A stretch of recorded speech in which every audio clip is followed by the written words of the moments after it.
into this weekend? Yeah, squad's all good at the moment. So no new fresh injury worries other than Tom Cairney still a little bit off, so he won't be involved. But other than that, really, we're all fit and ready to go. Yeah. I know you spoke to me earlier in the season about Tom having a few setbacks. Is he sort of better on schedule now, or are you expecting him to be? How far away is he? Yeah, you know what? It's literally week by week and sometimes day by day. Really, it's an ongoing issue. It's a managing issue, or trying to manage the pain where we can and when we can't. Really, so it's proven to be a little bit of a tricky one at the moment. So we're literally, he's doing all he can.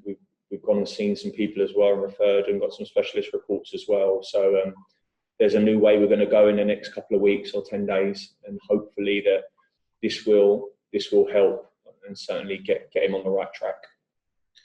I think about the reverse fixture, 4-3. It's probably one of the games of the season as well. You've taken a lot in terms of experience-wise in the Championship, played against them in the Premier League now. What is it like actually going up against Leeds with that high intensity? Yeah, look, it's tough. They're a very, very good side, unique side in the way they play, in terms of the way they're set up. So it's quite unique. You don't come across it a lot. Certainly in this division, we've not come across. We've experienced it a couple of times last year with Leeds and Cardiff have played similar ways. And then you're right, the intensity of which Leeds player, and he's always one which you need to match. So yeah, look, we've played against them now. We obviously was in the same league last year, and we played against them a few times this year. So we understand fully what Leeds bring, their energy, and the intensity of the game. So we're as always, we're looking forward to the game really. So it's a good game, big game, and we're raring to go in that sense. I remember speaking to Anthony today. He was talking about when you face up against Leeds, you know that you're going to do sort of another level of running in terms of, because they're always going to want to be on the front foot, but that can sometimes play into our hands. Do you actually believe that, especially with how good you've been in counter-attacking situations this year? Yeah, of course it can. Yeah, I mean, they commit a lot of bodies. I think you've seen that Leeds score a lot of goals. They've scored a lot of goals. I think they're right up there in the charts in terms of chances created, bodies in the box. They always commit a high volume of bodies, and their games are very expansive at times. So of course, while that can cause you stress and certainly can cause pressure on you, there is, on the flip side of that, there is an opportunity that at times you can get at them through transitions, through counter-attacks. So yeah, there is two elements to that. First and foremost, you need to be able to withstand the intensity and the numbers they create and how they go about it in the attacking phase of the game. You need to be able to deal with that, and that means your structure's got to be good. You know, individually you've got to be very tuned in on that. And then, like you said, on the transition, there is an opportunity there at times that hopefully you can try and exploit, and try and be deadly as well. Really. Does it add extra pressure going into this game, knowing that two teams around you at this moment in time are going to be playing on the same weekend and after, of course, your fixture? No pressure. No pressure, lady. The pressure comes from within, from us, and I'm being very consistent in my message. It's an irrelevance what they're all doing. The main focus for us is Friday night against Leeds and to win the game, to put in a performance. What we've put in over the last months now to get us to this point needs to come again, and that needs to be our main focus. And like I said, the main focus is let's go and get 3 points on Friday night. Let's put in a performance to get 3 points, and if we do that, then it puts us in a good place. It keeps us on the front foot. It keeps us moving forward, and what we want to do. Also, Scott, I have to ask you about some of the wider issues that's happening within football at this moment in time. The chief executive of Fulham has come out and said it's been a dark day in a beautiful game, following the reports around the safeguarding of children in the game. Apologies if there's any sort of echo. You can't hear anything I'm saying, but I just wanted to get your response to reports around the safety of children within football. Well, yeah, I think it's the words that the FA chief executive uses is probably right, bang on for exactly what it stands for. It is a dark day, and a detailed report. You know, I think first and foremost the sympathy and for the families and the victims that are involved in the report are out there, and I think that's clear from everyone. The report's shown up that I think there's been 13 recommendations for us, for all clubs. And while safeguarding has improved, of course it is, them recommendations, I'm sure that every football club around the country will be taking on board. And this is why you have these investigations. And of course, that doesn't turn back what happened to these victims and how they must feel. And it is a dark day, like I just said. But hopefully now that then recommendation in place, and we can look into that on the bigger picture of things and make sure that something which was so tragic won't happen again. Just finally for me, you've given so much to the game because you've come through this English system. You've managed those academy systems as well. You understand the responsibility that comes with managing children all the way through to becoming young men in the game. Just give us how important it is from that perspective as to why we need these safeguards now. Yeah, it's the most important thing. You're passing. I've got 4 sons of my own. I've got 4 sons that play football. One's at an academy. You're passing over your son to people at football clubs or wherever that is, schools, whatever that may be, that hold a position of trust and hold a position that you do the right thing. And of course, you know, from my side, I was brought up in and around it.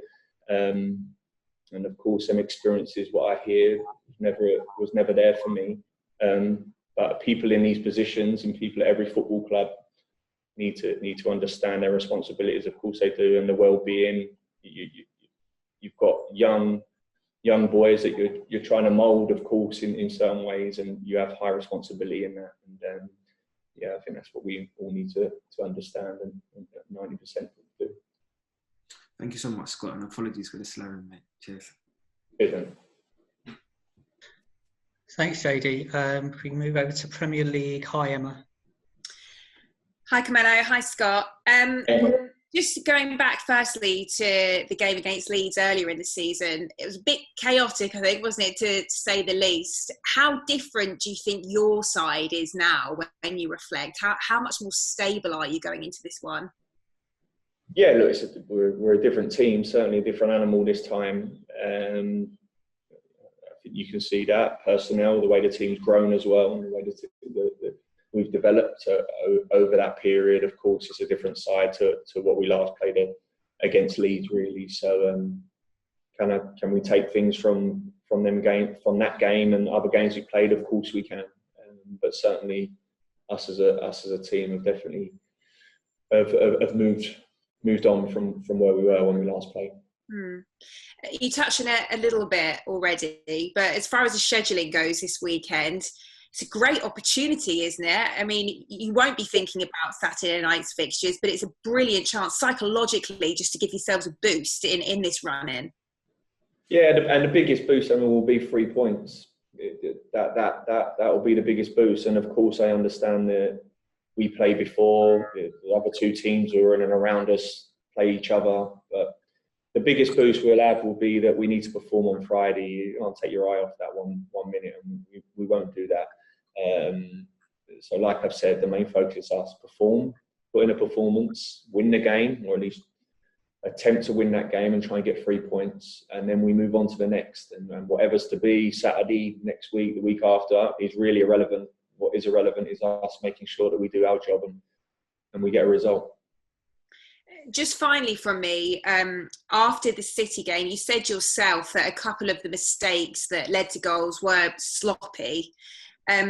Given that that's something, you've worked so hard on as a team to eradicate that from your game, has it left you with any concerns at all going into your next one?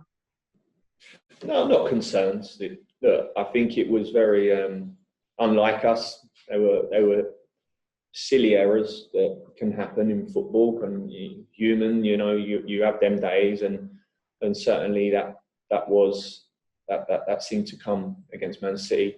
But look, we've come a long way, and while you look at that as a bit of a blip and a bit of a downturn in performance, really, that's exactly how I see it. So do I expect that to continue? No, because of what I've seen over the last course of 10, 12, 13 games, really. So, yeah, that's where that is. All right. Thanks for your time, Scott. Yeah, thank you. Thanks, Emma. Ian Abraham, TalkSport. Thanks, Carmelo. Thank you very much. Hi, Scott. How are you? Yeah, good, Ian. Is concentration the buzzword against Leeds? And when you play out from the back, which I assume you're still going to do, to make sure that concentration is 100% and maybe better decision making? Yeah. Look, playing out from the back wasn't the issue the other night. It was just mistakes. Tossing's made a mistake. That wasn't playing out from the back. It was a ball over the top, and he's got caught with it. There was a set play goal in there as well, really. And the other one, I don't know if he's playing out from the back or just kicked it, and it's hit someone's backside and landed straight at Jesus' feet, really. So concentration, definitely. And you're right. Of course, it's a massive word and a massive something you need to do in this division, certainly in the Premier League, against a team like Leeds. Yes, for sure, but that probably counts for a lot of teams. So as always, we have a clear way about the way we want to play, and we play like that because I believe it's the best way for us to win football matches, for us to grow as a team, for the players to understand. And so that's not going to change. Decision making, when to play, when not to play, the moments of games, of course, is a constant message from me, and we need to understand that as well. But yeah, these are all part and parcel of it, really. How much have you missed Tom this season? Because for me, last time you were in this division, he was the best player in this league by a long way.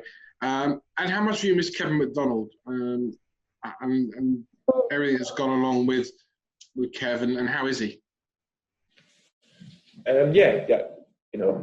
think regarding Tom, the quality he has is there for everyone to see, and he'd be the first to be absolutely gutted that he's not been fit and been able to participate. Why? Because he's been in this division a couple of times now. Last time we was in it, and of course showed his quality, but was in a relegation team that got relegated, and then again this year has shown his quality early on, but has not been able, obviously, to get a consistent amount of games in the Premier League, which he's tried and fought all his career to get into. So that opportunity has not been able to come due to injury. The team have missed him, of course. Tom's got brilliant quality, certainly in unlocking a door, getting a tempo about you with the ball. So we've missed him in that sense.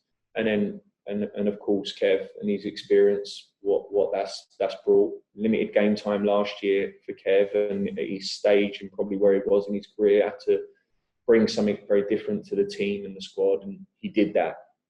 And like I said last time, we just wish him all the best now that he comes through this next part and the next challenge which he presents to him, which he will, and I will, no doubt, and then work out the plan moving forward.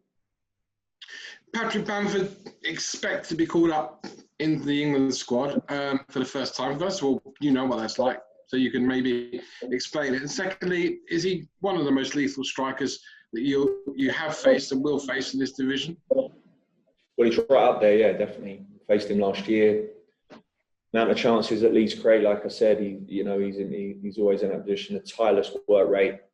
What he's asked to do out of possession at Leeds is phenomenal, really, and the work he puts in, yeah, like I said, is pretty incredible.